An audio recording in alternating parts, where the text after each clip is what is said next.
Resolution में जो बात की गई है कि उस इलाके में जाने के लिए आप प्रमोशन दे दीजिए। How is it possible sir? आप बताइए, किसी का मेरिट होगा, मैं उसका मेरिट कैसे छीन सकती हूँ? वो डीपीसी के जरिए में प्रमोट होता है, वो अपने प्रमोशन के जरिए उसको प्रमोट किया जाता है, तो मैं कैसे उसको दूर दराज इलाके में भेज के ये क्राइटेरिया रखूं कि आपको 5 साल यहाँ सर्विस देनी है, आप प्रमोट हो जाओगे एज लेक्चरर, एज टीचर? ये सब पॉसिबल नहीं है, कि बिल्कुल नामुमकिन चीज है। लेकिन ऑनरेबल एमएलए ने जो कंसर्न दिखा है वो भी सही है, मैं ये नहीं कहती हूँ। और जो बाकी ऑनरेबल एमएलए ने कहा कहीं कहीं पे, ये सही बात है। जो लगे हैं रिजर्वेशन के जरिए, जिनको इसी पे एज बैकवर्ड जिनको नौकरी मिली है, जो एज बैकवर्ड के जरिए उनको डॉक्टर सीट मिली है, नीट के जरिए उनको मार्क्स ऐड किए गए हैं क्योंकि ये बैकवर्ड है, या वो एसटी है, या वो एससी है, या वो बाकी कैटेगरीज में आते हैं,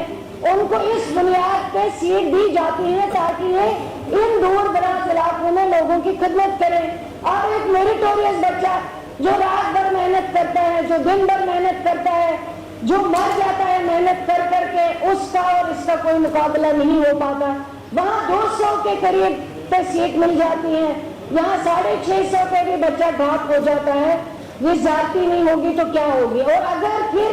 कई लोगों ने, जब से मैं 1.5 साल से डिपार्टमेंट देख रही हूँ, मैंने कई ऐसे एरियाज देखे जहाँ हमारे डॉक्टर्स ने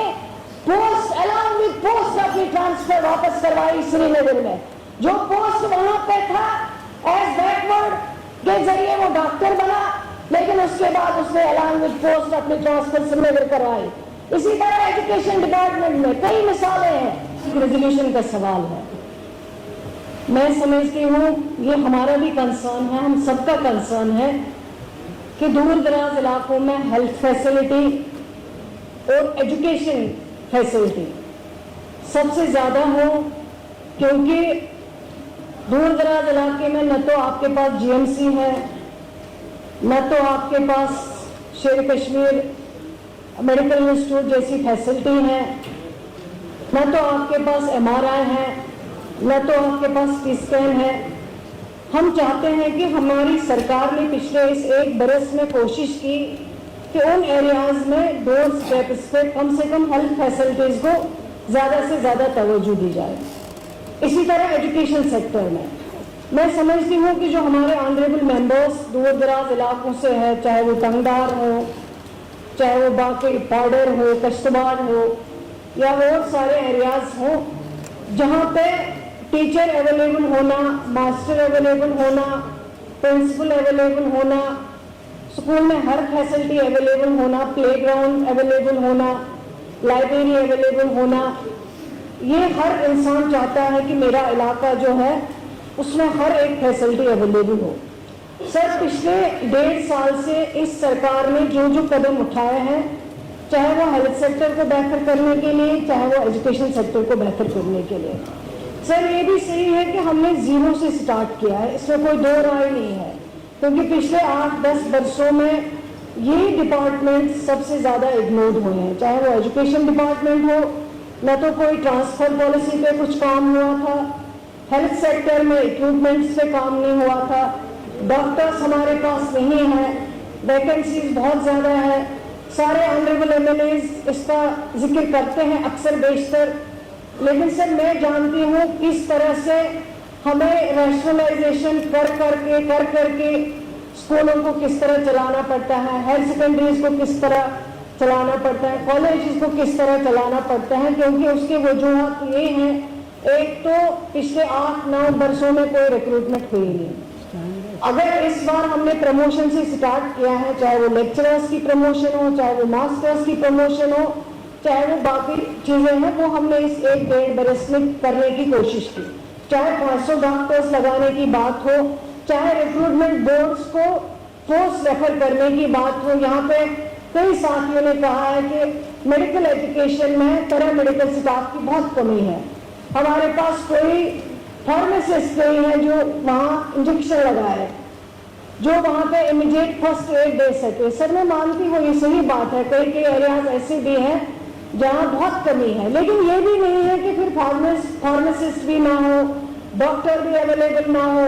नर्स भी अवेलेबल ना हो। कभी कभी हम वो चीजें यहाँ बोलते हैं जो शायद बिल्कुल सही नहीं, कुछ परसेंट सही होते हैं, मैं मानती हूँ, लेकिन इतना ज्यादा करके बिल्कुल ही कुछ ना हो ये भी हमें नहीं कहना चाहिए। कम से कम हमें इस चीज को अप्रिशिएट तो करना चाहिए। हाँ, कुछ ना कुछ है, something is better than nothing, लेकिन उस चीज पे हम बात नहीं करते हैं। जहां तक इस रेजोल्यूशन का सवाल है, सबसे पहले इस मैं बताना नहीं चाहूंगी क्योंकि ज्यादा इतना टाइम नहीं है, लेकिन मैं ऑनरेबल मेंबर्स को ये चीज बताना चाहूंगी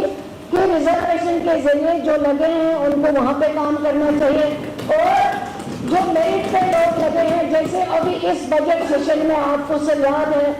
ऑनरेबल चीफ मिनिस्टर साहब ने, हम बार बार जिक्र करते थे कि श्रीनगर में इंसेंटिव है लेकिन होने चाहिए गाँव में, लेकिन ये अच्छी बात है श्रीनगर में होने के साथ साथ इस बार ऑनरेबल चीफ मिनिस्टर साहब ने ये अनाउंसमेंट किया है कि दूर दराज इलाकों के लिए भी अब इंसेंटिव जो वहां पे जाएगा, हमारा मुलाजिम चाहे वो R&D डिपार्टमेंट से हो, एग्रीकल्चर डिपार्टमेंट से हो, हमारा डॉक्टर भाई हो या हमारी टीचर बहन हो या टीचर भाई हो, इस बार ऑनरेबल चीफ मिनिस्टर साहब ने अपने बजट में ऐलान किया है कि वहां पे भी इंसेंटिव मिलेंगे। सर, लेकिन बदकिस्मती की बात है, यहाँ पे जावेद साहब ऑनरेबल MLA साहब है टंगडार के, मैं आपको बताऊंगी कि इस साल पूरे समर में हमने इतने डॉक्टर्स वहां पोस्ट किए करने की कोशिश की, उनको वहां पे एक्स्ट्रा हमने बेड दिए, एक्स्ट्रा इक्विपमेंट लगाए, 4 या 5 डॉक्टर पोस्ट किए और 5 डॉक्टरों ने सस्पेंड होना मुनासिब समझा, लेकिन वहां जाना मुनासिब नहीं समझा है। ये सिस्टम जो है इतना खराब हो चुका है, लेकिन उसकी जिम्मेवार कहीं पे हम लोग भी हैं, कहीं पे मैं जिम्मेवार हूँ, कहीं पे कोई और जिम्मेवार हो। हमें हर चीज में वोट पॉलिटिक्स नहीं करनी चाहिए, इससे थोड़ा सा ऊपर उठ के होना चाहिए। जब हमारे दूर दराज इलाकों में हमारे स्कूल बंद पड़े थे, जिनको लॉक लगा हुआ था 96 में, मुझे आज भी याद है जब राजस्थानी डॉक्टर फारूक अब्दुल्ला साहब जम्मू कश्मीर के चीफ मिनिस्टर बने, सर उस कैबिनेट में आप भी मिनिस्टर रहे, और हमारे उस टाइम के एजुकेशन मिनिस्टर शफी उली साहब जिन्होंने RET स्कीम लाई कैबिनेट में, और आपके साथ साथ उसको कैबिनेट में अप्रूव करवाया, और वो दूर दराज इलाके जहां बंद पड़े थे, लॉक पड़े थे, कोई जाता नहीं था, लेकिन वहां का अगर कोई RET स्कीम में बच्चा लगा और वो स्कूल खुल गए, आज तक वो स्कूल जो है वो फंक्शनल है। इसी तरह मैं ये कहती हूँ, लोग यहाँ ऑनरेबल MLAs कहते हैं आप लगा दीजिए, कैसे लगाऊं मैं, किस रूल के तहत लगाऊं मैं, कहां से मैं उनकी तनख्वाह कल दे दूंगी, मैं किसी को ऐसे घुमा तो नहीं सकती, आप जाओ जी यहाँ पे काम करो एज टीचर एडवांस बेस पे। जब हम लगा ही नहीं सकते,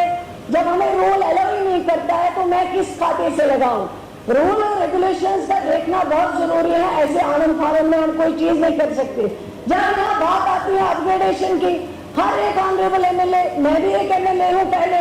उसके बाद मिनिस्टर हूँ मैं, जब बात उठती है हर एक ऑनरेबल MLA कहता है जनाब वहां पे आप अपग्रेड करिए, जनाब वहां पे आप न्यू ओपनिंग दे दीजिए, जनाब वहां पे आप हायर सेकेंडरी दे दीजिए, वहां पे आप हाई स्कूल दे दीजिए। एक तरह से हम कहते हैं कि जो हमारे पास ऑलरेडी एग्जिस्टिंग है उसको हमें ठीक करना है, उसको टीचर देना है, वहाँ डॉक्टर देना है, वहाँ पैरामेडिकल स्टाफ देना है। तो फिर हम एक साइड से क्यों ये मतलब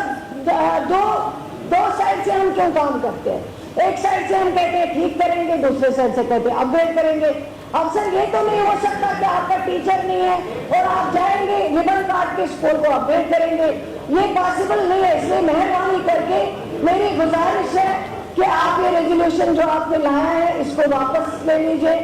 मैं आपको यकीन दिलाती हूँ कि जो ये दूर दराज इलाके हैं, सरकार आप ऑलरेडी काम कर रही है, चाहे वो सियासी के जरिए हो, चाहे वो एडहॉक अपॉइंटमेंट्स के जरिए हो। हम इन स्कूलों में जो भी स्टाफ की जरूरत है, जो भी डॉक्टर्स की जरूरत है, पैरामेडिकल स्टाफ की जरूरत है, सरकार कोशिश कर रहे हैं ताकि ये वैकेंसीज फिल हो और वहाँ के बच्चे वो भी पढ़े, वो भी आगे बढ़े, वो भी तरक्की करें, वो भी मेरिट में आगे आए, ताकि वो भी अपने एरिया का जो नाम है उसको रोशन कर सके। शुक्रिया।